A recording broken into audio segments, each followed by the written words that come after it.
Hey guys, Bipolar Barbie here. I have a confession that I really wanted to share with you guys today, and that is that I have severely low self-esteem. Believe it or not, judge me, I guess, by the way in which I put myself out there to the world. But I think this is a really, really important thing to share with you guys. Because people have always said to me my whole life, it's like I had everything. People envy the way that I look. But I think as a result, I haven't been allowed to have low self-esteem because nobody else understands why I would have low self-esteem.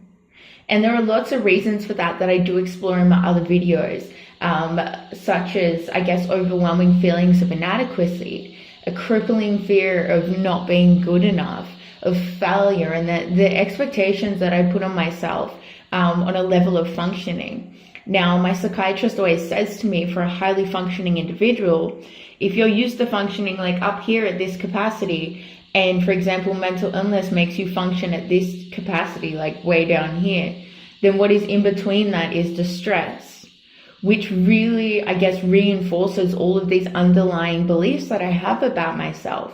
I know that they're unrealistic. I know that they're silly. It makes me feel so guilty that I can't view myself in the way that other people view me. That I can't simply just feel good about myself. It's not a switch that you can flick on. You don't choose, I guess, to kind of have low self-esteem. But what I realized this morning is that you do have a choice to overcome low self-esteem. It's not a one-off thing. It's not going to be something that happens overnight, guys.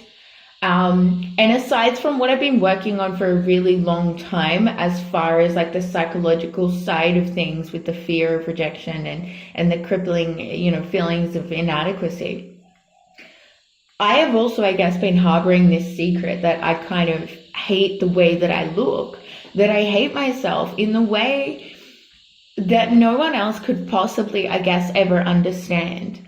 Something that has affected me my entire life, but I hid it so well. I guess I really neglected to show it enough so that I could get help for it. And I think part of the reason of that is I was always told that I was an idiot. I was always told, oh, you're making it up just to get attention.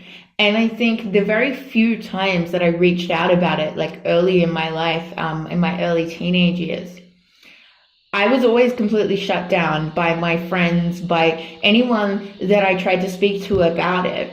Nobody wanted to listen. I was actually shamed for even saying those things in the first place, which I think is really sad.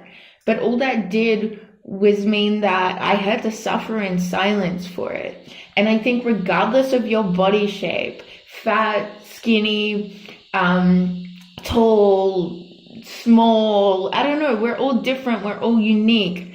I just think everyone is allowed to have low self-esteem. Probably everyone does have some form of low self-esteem.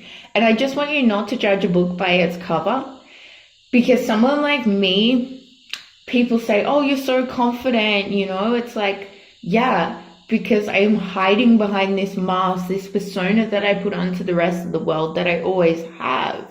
I act confident because it's like fake it till you make it, All I've ever really wanted to do, I guess, is it's not about convincing the rest of the world. It's about convincing myself.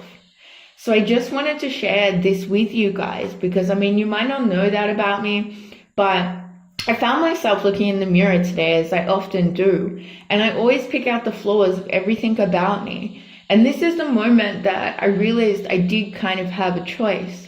Like, you guys have helped me so much in validating who I am as a person and made me feel like I can be accepted for who I am.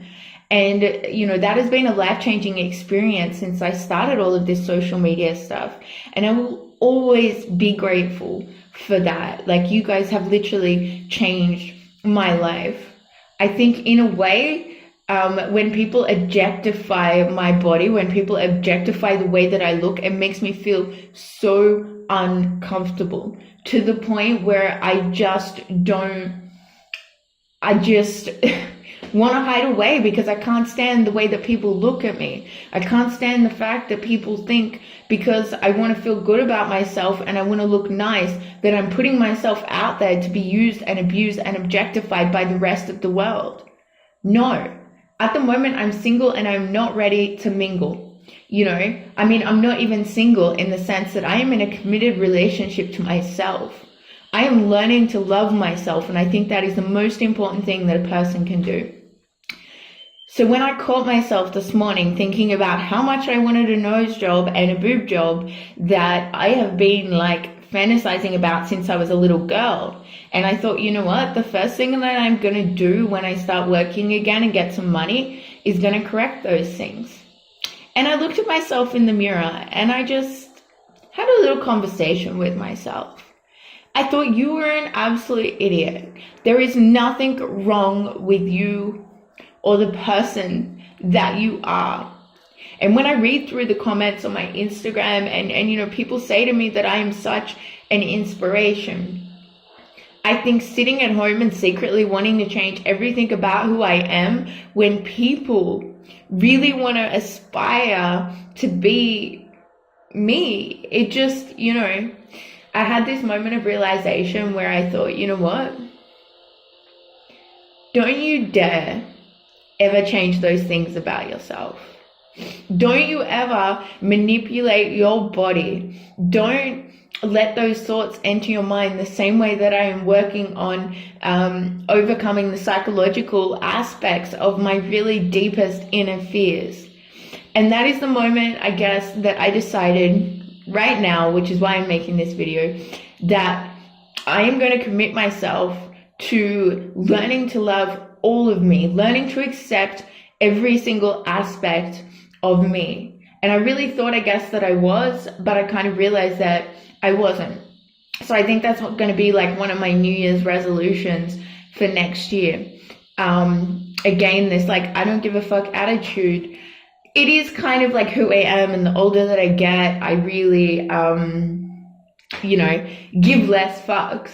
But there are things that I really do care about, and they really do, I guess, get to me. Not that I would ever let them show, because in a way I learned from, years of childhood abuse. It's don't let your weaknesses, I guess, show. And I am an open book. I would share everything, I guess, with the world. Sometimes I don't realize that there is, I guess, a serious problem. And that's where I get writer's block or something like that. It's always when I don't want to write about something, when I don't want to talk about something. So I know there's probably going to be some people that are going to hate on this video. I don't really care. I just am not undermining anyone else's struggles with body image, but I want you to know that there are many different types of low self-esteem. There are many different ways in which it can affect someone. And I think working on it is really a commitment that you have to make to yourself. You have to get rid of negative people and negative influences that make you feel this way so that you truly can overcome it. Let people into your life, like I have recently, that celebrate you for who you are, that accept you for who you are, and encourage you to be you, your unique self, regardless of, your flaws, because that's what makes us human. That's what really makes us each other. And I just want you to stop comparing yourself to everyone else's highlight reel. I want, if you feel like you're comparing yourself to the way that I look or the way, that someone else's life looks like it is, you know what? Most of the time it's just a charade. People will only ever show you what they want you to see. And I guess that's what I stand for. That's really what I'm trying to overcome. So anyone else that is struggling out there, anyone that is particularly in the situation that I was in, modeling for years, and I guess just having such overwhelming low self-esteem and criticizing everything about who I am, holding myself up to such a standard of these edited photographs of myself and how I looked when I was on a runway and when I was all dressed up, comparing that to when I look in the mirror every morning when I have a shower. You know what, guys? I'm done with that. This is my commitment to myself. So let me know what you guys think in the comments below. If you like this video, make sure to subscribe if you haven't. Give it a thumbs up if you like it, because I really like to know your feedback on what type of content you would like me to post. So thanks, guys. Enjoy the rest of your year, and let me know what your New Year's resolutions are.